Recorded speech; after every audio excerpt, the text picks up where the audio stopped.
بسم اللہ الرحمن الرحیم۔ السلام علیکم، میں سید عمران شفقت آپ کی خدمت میں حاضر ہوں۔ پاکستان کے بڑے گھروں میں بڑے فیصلے ہوتے ہیں اور یہ عموماً جن لوگوں کے خلاف ہوتے ہیں ان لوگوں کے خلاف فیصلے بیسیکلی عوام نے دینے ہوتے ہیں۔ میں اشارہ آپ کو جو دے رہا ہوں، جو پروہیبٹڈ فنڈنگ، جو ممنوع فنڈنگ تھی عمران خان صاحب کو جو ہوئی، میں اس حوالے سے آپ کو یعنی یہ بات کرنا چاہ رہا ہوں۔ بڑی اس میں تفصیل ہے، اس میں تھوڑے سے کچھ ہم ماضی کے تاریخ کے واقعات کے اوپر بھی نظر ڈالیں گے کہ ماضی میں بھی ہم نے جو سیاسی جماعتیں ہیں ان کے ساتھ اسی طرح کے کام کیے اور نتائج ہم نے ان کے پھر بھگتے۔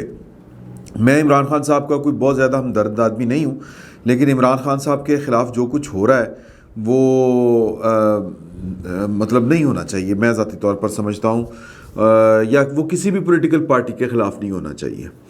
اگرچہ میں اگر آپ کو پہلے تفصیل بتا دوں، یہ بڑی اچھی جو ہے وہ کرونالوجی جو ہے، جو یعنی کہ ڈے بائی ڈے کہ کس طرح کر کے یہ والے معاملات چلے اور کیا ہوا اور کس نے آنکھیں بند کیے رکھی ہے، ہم سب کچھ ڈسکس کریں گے۔ جب عمران خان صاحب کو ممنوع فنڈنگ ہو رہی تھی تو وہ ادارے جو پاکستان میں اس طرح کے معاملات پر نظر رکھتے ہیں وہ کہاں پر تھے؟ اب سوال یہ پیدا ہوتا ہے، کیا عمران خان صاحب کو ہی پوچھنا ہے یا کسی اور کو بھی پوچھنا ہے؟ میرا ایک جینوئن سا سوال ہے۔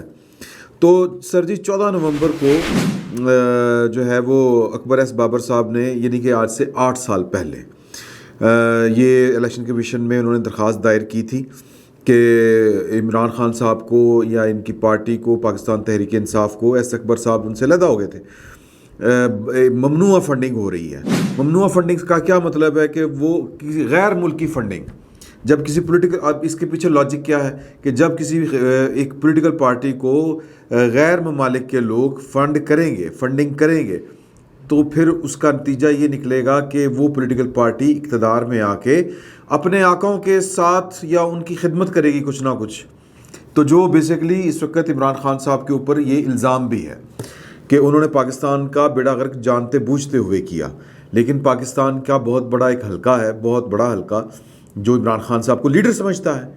تو میں اس پر، یہ بڑا ٹیڑھا سا معاملہ ہے، ہمیں دونوں سائڈ پر رہ کے معاملات کو غیر جانبداری سے دیکھنا ہے۔ تو اب اس درخواست میں جب چونکہ چور کی داڑھی میں تنکا تھا عمران خان صاحب کے، تو اس درخواست کی جو سماعت تھی اس میں عمران خان صاحب نے پوری کارروائی جو 8 سالہ ہے اس میں انہوں نے 54 ٹائم جو ہے وہ ایڈجرنمنٹ کی درخواست دی کہ جی کہ یہ نہ سنا جائے کیس۔ 30 دفعہ تو الیکشن کمیشن کو دی اور 24 مرتبہ انہوں نے درخواست دی جو اسکروٹنی کمیٹی الیکشن کمیشن نے بنائی تھی۔ 21 بار الیکشن کمیشن نے دستاویزات کا ریکارڈ طلب کیا جو کہ یہ نہیں دیتے تھے، اور پھر جو 9 وکلاء پاکستان تحریک انصاف نے اس میں تبدیل کیے۔ وکیل تبدیل کرنا بھی ایک سائنس ہے کہ وہ وکیل آتا ہے، وہ کہتا ہے جی مینوں تو کیس دا ہی نہیں پتہ، میں نے تیاری کرنی ہے، ٹائم دیو۔ تو وہ ایک وکیل اگر آپ بدلتے ہیں تو وہ 2-3 مہینے نکال جاتا ہے آپ کے اسی چکر میں کہ میں تیاری کر رہا ہوں سر، میں تیاری کر رہا ہوں۔ تو چور کی داڑھی میں تنکا عمران خان صاحب، میں جو کہہ رہا ہوں کہ عمران خان صاحب کے خلاف اس طرح کی کارروائی نہیں کرنی چاہیے، ان کی جماعت کے اوپر پابندی نہیں لگنی چاہیے، اس کی وجہ کوئی اور ہے۔ میں یہ کہتا ہوں کہ عمران خان صاحب کے جو جج ہیں وہ عوام ہیں، اور عمران خان صاحب بڑی تیزی کے ساتھ ڈکلائن کا سفر کر رہے ہیں، وہ ہیرو سے زیرو ہو چکے ہیں۔ آپ ان کے جلسے جلوس، ان کے اپنے بیانات اور ان کے ارادے سنیں، لانگ مارچ کروں گا، پھٹے گھیڑ دوں گا، تختے اڑا دوں گا، یہ کر دوں گا، وہ کر دوں گا، سب کے سب فارغ ہو چکے ہیں۔ عمران خان صاحب اپنی سیاسی موت مر رہے ہیں، لیکن کوئی ہے جو ان کو ان کی سیاسی موت نہیں مارنا چاہتا، ان کو وہ رکھنا چاہتا ہے تاکہ بوقت ضرورت کام آئے، ہے جی۔ اچھا جی آگے چلیں جی۔ الیکشن کمیشن 2018 میں پھر تنگ آ کے ایک کمیٹی بنا دی، اسکروٹنی کمیٹی۔ اس کمیٹی کے 95 یعنی کہ 95 اجلاس ہوئے اور 24 بار، اس طرح میں نے پہلے آپ کو بتایا کہ اس کمیٹی میں انہوں نے التوا مانگا پی ٹی آئی نے۔ کمیٹی میں موجود جو درخواست گزار تھے یعنی کہ اکبر ایس بابر صاحب، وہ کمیٹی میں شامل تھے۔ الیکشن کمیشن نے ان کو کمیٹی میں شامل کیا تھا کیونکہ ان کے پاس الزامات کی بھرمار تھی، دستاویزات تھی تو وہ انہوں نے پیش کرنی تھی۔ تو انہوں نے 4 مرتبہ ان کے اوپر مختلف اوقات میں الزام لگایا یا درخواست دی کہ انہوں تو کڈو پائن بار۔ تو الیکشن کمیشن نے کہا کہ ان کے بغیر پھر کام آگے نہیں چلے گا، بڑھے گا نہیں۔ پھر درمیان میں پی ٹی آئی نے ایک اور حرکت فرمائی، انہوں نے کہا اچھا ساڈا پوچھ رہے ہو، انہاں دا بھی پوچھو، یعنی کہ مینو پوچھی جا رہے ہیں، انہوں نے بھی پوچھو کن کو جن کے خلاف کوئی شکایت ہی نہیں تھی، یہ ان کے خلاف شکایت کنندہ بن گئے، ان کو بھی باہر سے پیسے آتے ہیں، تو وہ پیپلز پارٹی اور نون لیگ بھی اب اس لائن میں لگی ہوئی ہے، ان کے خلاف بھی اسکروٹنی کمیٹی جو ہے وہ اپنا کام کر رہی ہے۔ اسکروٹنی کمیٹی نے 20 مرتبہ دستاویزات طلب کی ان کو کہ پائنس دستاویزات دیں، اپنے حق میں دیں۔ آپ کو لگتا ہے کہ آپ ٹھیک ہیں تو پھر اپنے موقف کے کو ثابت کرنے کے لیے درست کوئی ہمیں ڈاکومنٹس دیں، یا پھر کچھ ڈاکومنٹس جو ہوتے تھے وہ مانگتے تھے جو جن سے یہ ثابت ہوتا تھا کہ یہ جھوٹ بول رہے ہیں، وہ بھی نہیں دیتے تھے۔ پھر الیکشن کمیشن نے 2020 میں اپنی جو رپورٹ تھی، اسکروٹنی کمیٹی کی رپورٹ آ گئی تھی پہلی 2020 میں، یعنی کہ آج سے 2 سال پہلے، تو الیکشن کمیشن نے کہا کہ نہیں، یہ رپورٹ کا جائزہ لیا، انہوں نے مسترد کر دی، انہوں نے کہا کہ یہ تو مکمل ہی نہیں، جامعہ نہیں ہے، آپ نے گونگلوں سے مٹی چاڑی ہے۔ پھر جناب علی کمیٹی نے 4 جنوری 2022 کو حتمی رپورٹ دے دی۔ پھر اس کے بعد الیکشن کمیشن نے ہیئرنگ شروع کی، اور جو کمیٹی نے نا پی ٹی آئی کے بیسیکلی بینک اسٹیٹمنٹ سے متعلق جو سپریم نہیں اسٹیٹ بینک آف پاکستان کے ذریعے جو 8 والیوم تیار کیے تھے، وہ اکبر ایس بابر صاحب کو دے دیا، کیونکہ اکبر ایس بابر صاحب مانگ رہے تھے کہ میں اس میں فریق ہوں، بلکہ میں مدعا علیہ ہوں، مدعا علیہ نہیں، درخواست گزار ہوں، تو شکایت کنندہ ہوں، تو مجھے تو دے نا کہ کیا انکوائری کی ہے۔ 8 والیوم جو اسٹیٹ بینک وغیرہ سے کی مدد سے تیار ہوئے تھے، وہ 31 کروڑ کی رقم، اچھا وہ نہیں دے رہے تھے، پھر وہ الیکشن کمیشن نے ان کو دے دی ہے، اکبر ایس بابر صاحب کو۔ پھر 31 کروڑ کی رقم انہوں نے ظاہر نہیں کی تھی۔ رقم کا معاملہ نہیں ہے، معاملہ یہ ہے کہ یہ تو وہ چیزیں ہیں نا، پاکستان میں جو بینک کا چینل یوز ہوتا ہے نا اس طرح کے کاموں کے لیے، وہ تھوڑی اماؤنٹ ہوتی ہے، آپ ذہن میں رکھیے گا۔ اصل جو کھانچے ہوتے ہیں نا، کھانچے جن کو کہتے ہیں، وہ ہوتے ہیں ہنڈی کے ذریعے، وہ ہوتے ہیں دوسرے، وہ وائٹ کالر کرائم جو ہوتا ہے اس کے ذریعے۔ وہ اگر آپ کو یہ جاننے کے لیے کتاب پڑھنی پڑے گی ریحام بی بی کی۔ ریحام بی بی نے لکھا ہے اپنی کتاب میں، اور انٹرویو میں بھی انہوں نے بتایا ہے، یہ والی بات بتائی ہے کہ وہاں پر ایک غسل خانہ تھا، باتھ روم تھا، واش روم تھا، اس میں ایک تجوری پڑی ہوئی تھی جس میں بیگوں کے بیگ رکھے ہوئے تھے اور نوٹوں ڈالروں کے ڈالر پڑے ہوتے تھے، اور خان صاحب مجھے کہتے ہیں پیسے چاہیے ہونا تو کڑیے تو کر لی کری، اس طرح کی بات کر کے خرچے کے لیے ادھر ادھر شاپنگ۔ تو ریحام خان کو انہوں نے یہ گواہی ریحام خان بھی دیتی ہیں۔ پھر پی ٹی آئی کو کہاں سے فنڈنگ ہوتی تھی، ان کو مڈل ایسٹ کے علاوہ امریکہ، کینیڈا، برطانیہ، Japan, Singapore, Hong Kong, Switzerland, Netherland اور فن لینڈ جیسے ممالک سے، جہاں پر یہودی بہت زیادہ بستے ہیں، وہاں سے بھی ان کو فنڈنگ ہوتی تھی۔ ان کا کلیم یہ ہے کہ جی کہ وہاں پر پاکستانی نہیں رہتے، پاکستانی ہمیں دیتے تھے، لیکن وہ بہت سی رسیدیں اس طرح کی بھی نکل آئی ہیں جس میں انڈینز بھی شامل ہیں، وہ جو امریکن نیشنل ہیں لیکن ہیں انڈین، یعنی ان کا جو ہے نا وہ اوریجنل جو ان کا وہ جو نیٹو ہے، کیا اس کو کہتے ہیں، یعنی بھارتی نژاد انڈین یہ کہہ لیں، کہ جن کا اوریجن جو ہے وہ انڈیا کا ہے، وہ ہے۔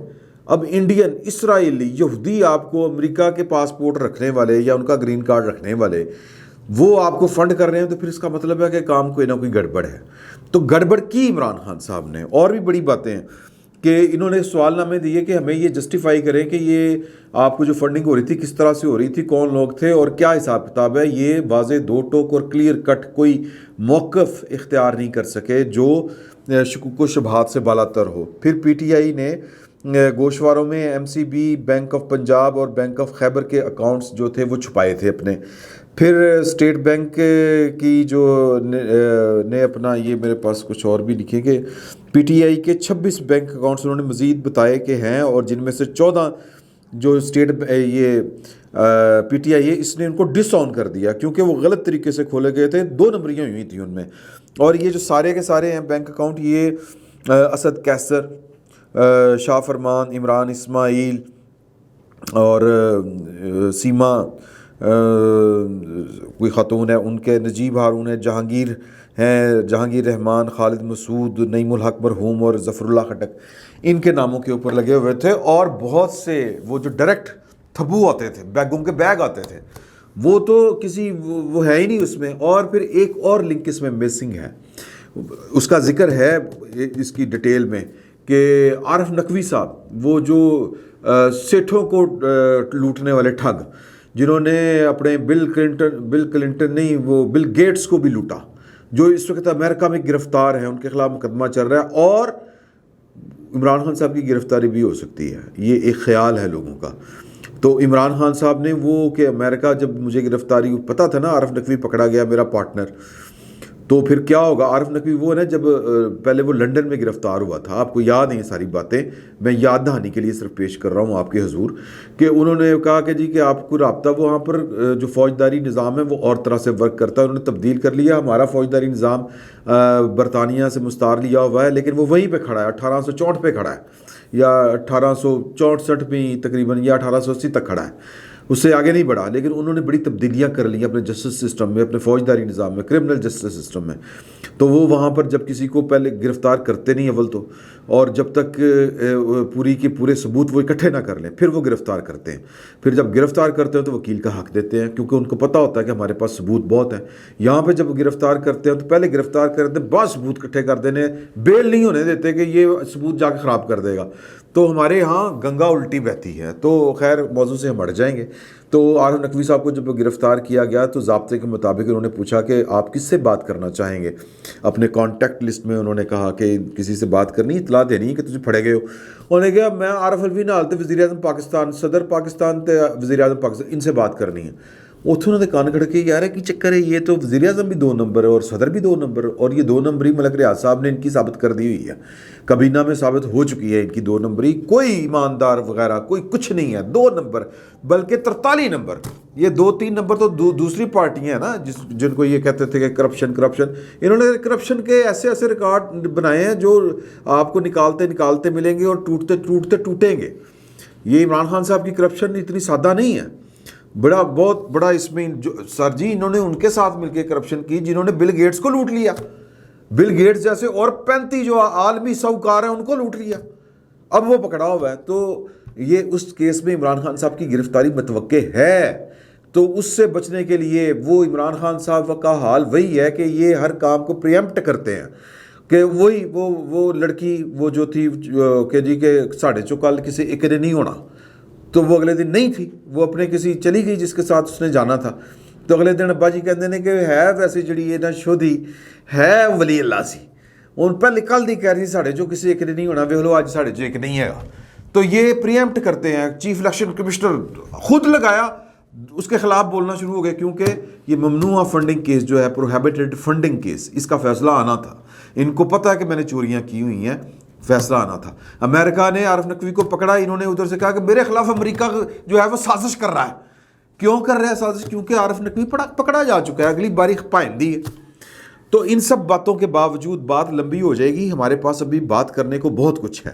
میں یہ چاہتا ہوں کہ عمران خان صاحب کو عوام رد کریں، عوام کو موقع دیں، یہ فیصلہ عوام کو کرنے دیں، یہ کیس رکھ دیں عوام کے سامنے، حقائق کھول دیں۔ لوگ عمران خان صاحب ویسے ڈکلائن کا شکار ہیں، کہاں پہ نکلے لوگ جو یہ اتوار کو کتنے نکلے، کہاں گیا لانگ مارچ؟ 6 دن کی ڈیڈ لائن ابھی تک ختم نہیں ہو رہی۔ کیوں نہیں ہو رہی؟ پائن جو تھے وہ ان کا ایک پگانا تھا، غبارہ تھا جس میں ہوا بھری تھی جنرل شجاع پاشا نے، جنرل ظہیر الاسلام صاحب نے، جنرل فیض حمید صاحب نے، اس طرح کے جنرل فیض حمید صاحب کا نام لے لیا، وہ حاضر سروس ہیں، چلیں سوری سر جنرل صاحب آئی ایم سوری، لیکن الزام تو آپ پر ہے، اور وہ کہتے ہیں کہ جی کہ میں تو سردیاں گزارنا چاہتا تھا۔ تو خیر کہنے کا مطلب یہ ہے کہ وہ غبارے میں ہوا بھری ہوئی تھی، حقیقت میں عمران خان صاحب کا سیاسی قد کاٹ اتنا بڑا نہیں ہے۔ یہ اب شور کون ڈال رہا ہے عمران خان صاحب کے لیے؟ وہ جن کی روٹیاں 2040 تک لگ گئی تھی، جو اصل پلان تھا۔ جنرل باجوہ برا اس لیے ہے کہ اس نے کہا کہ یار غلطی ہو گئی، اس طرح ملک نہیں چل سکتے، غلطی ہو گئی، نہیں چل رہا۔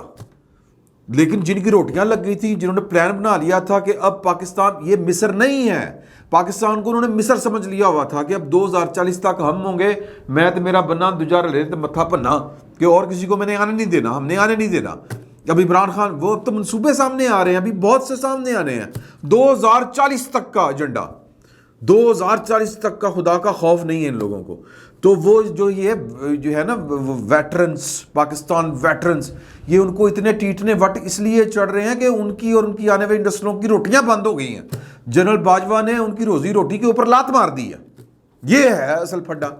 تو پاکستان میں اس طرح کے فیصلے جو ہوتے ہیں نا کہ جی کہ اب عمران خان اگر یہ جو ہے پاکستان ویٹرنز اور یہ اندر سے جو عمران خان کے ساتھ ملے ہوئے ہیں، جن کی روٹیاں، جن کے خواب چکنا چور ہو گئے، وہ اب شور ڈال رہے ہیں، جن کے کیریئر برباد ہو گئے عمران خان صاحب کے فارغ ہونے سے، کہ عمران خان صاحب کو دوبارہ لیں 2040 تک، پھر ہم حکومت کریں اور ہم لٹ مار دیں، مطلب قبضہ کر لیں، باپ کی جاگیر سمجھ لیں اس کو.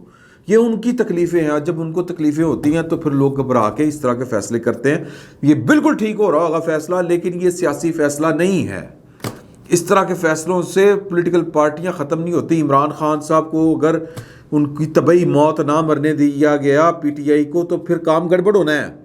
میں یہ کہنا چاہ رہا ہوں، ماضی میں ہم نے کمیونسٹ پارٹی سجاد ظہیر، فیض احمد فیض، راول پنڈی کیس، وہ ہوتا یہ تھا کہ ان دنوں رشیا کا انقلاب آیا ہوا تھا، تو جو لیفٹ والے لوگ تھے، کمیونسٹ لوگ تھے دنیا بھر میں، افریقہ، عرب، مطلب یہ کہ وہ کیا نام تھا جی، جنرل عبد الکریم قاسم، عراق میں اس نے 1958 میں قبضہ کر لیا.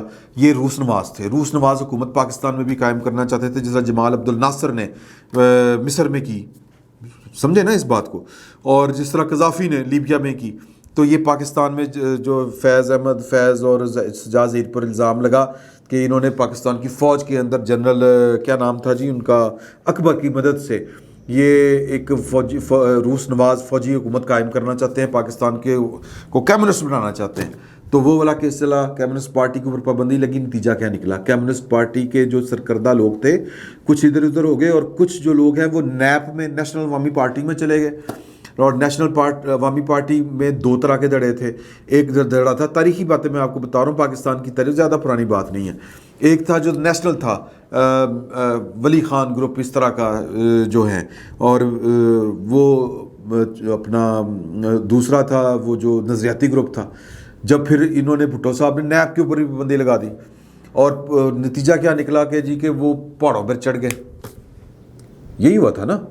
تو مطلب وہ لوگ، وہ بلوچ اور پختون جو پاکستان کے دستور کے فریم ورک کے نیچے کام کر رہے تھے، وہ تتر بتر ہو گئے اور انہوں نے نئی پارٹیاں بنا لیں، اور پھر وہ اینٹی پاکستان بھی کسی حد تک ہو گئے، یا ان کے خلاف پروپیگنڈا کیا گیا.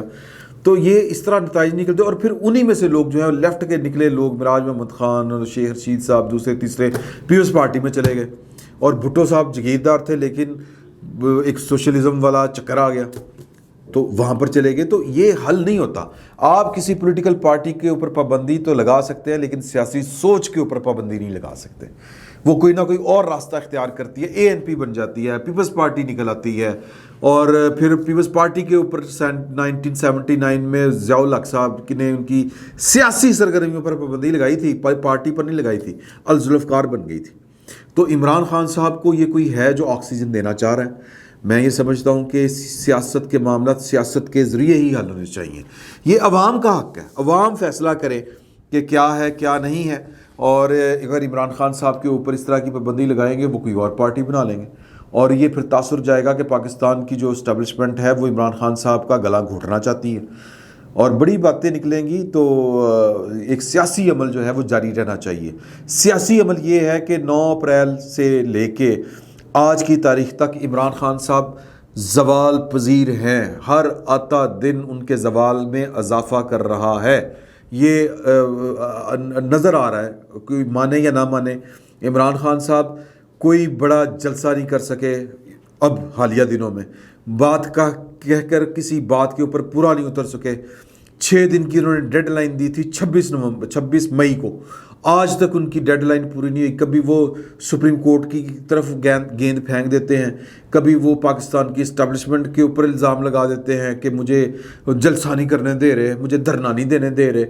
تو ترلے منتوں کے اوپر آئی، سسکتی ہوئی، ایڑیاں رگڑتی ہوئی ایک پولیٹیکل پارٹی جو کھڑی آپ نے کی، جو کھڑی پاکستان کے ریاستی اداروں نے کی، اور جس کے اندر ہوا انہوں نے بھری. میں نے جس طرح پہلے آپ کو کہا، فارن فنڈنگ اگر ہو رہی تھی تو ہمارے حساس ادارے کہاں پر تھے اس وقت؟ تو اس کو ساتھ مل کے سپورٹ کر رہے تھے. اس وقت تو شجاع پاشا صاحب تھے ماشاءاللہ، ظہیر الاسلام صاحب تھے، اور وہ دیگیں پکوا رہے تھے، کھانوں کے بندوبست کر رہے تھے، پتہ نہیں کیا کیا کر رہے تھے. تو اب اپنی غلطیوں کا خمیازہ جو ہے وہ یوں نہ بھگتیں. یا پھر یہ ہے کہ کوئی ہے، ایک خیال یہ بھی ہے کہ جو چاہتا ہے کہ یہ 2 پولیٹیکل پارٹیاں پھر میدان میں کلی رہ جائیں گی، ایک جائے گی دوسری آ جائے گی، دوسری جائے گی پھر پہلی آ جائے گی.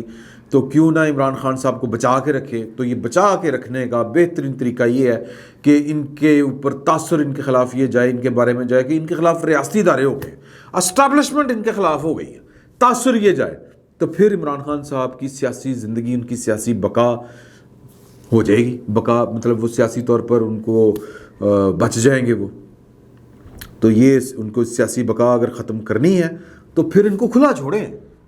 کوئی مقدمہ کرنے کی درج کرنے کی ضرورت نہیں، کوئی توہین عدالت کا، کوئی توہین اسٹیبلشمنٹ کا، کوئی اپنا غداری کا، اور کوئی جناب آئین سے غداری کا کوئی مقدمہ درج کرنے کی ضرورت نہیں ہے. عمران خان صاحب کو کہیں کہ خان صاحب بولو، خان صاحب یہ مائک آپ کے ہیں، یہ ٹی وی چینل آپ کے ہیں، یہ سوشل میڈیا آپ کا ہے، یہ ٹک ٹاکر آپ کے ہیں. خان صاحب جتنا بولیں گے اتنا برباد ہوں گے سیاسی طور پر، اتنا فارغ ہوں گے، کیونکہ خان صاحب نے سیاست کبھی اپنے دم خم کے اوپر کی نہیں.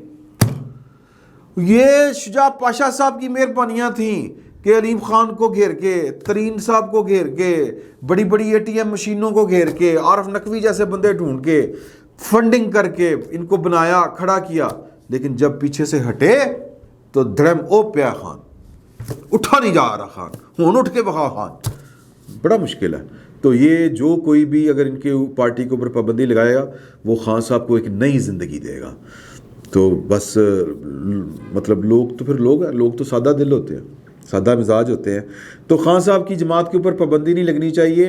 خان صاحب کو لوگوں کے پاس جانا چاہیے. اگر لوگ سمجھتے ہیں کہ خان صاحب ٹھیک ہے تو پھر آ جائیں حکومت میں، اور اسٹیبلشمنٹ جو ہے نہ ان کو روکے، نہ ان کو ٹوکے، نہ ان کو موڈا دے. فی الوقت اتنا ہی. بہت بہت شکریہ آپ کا.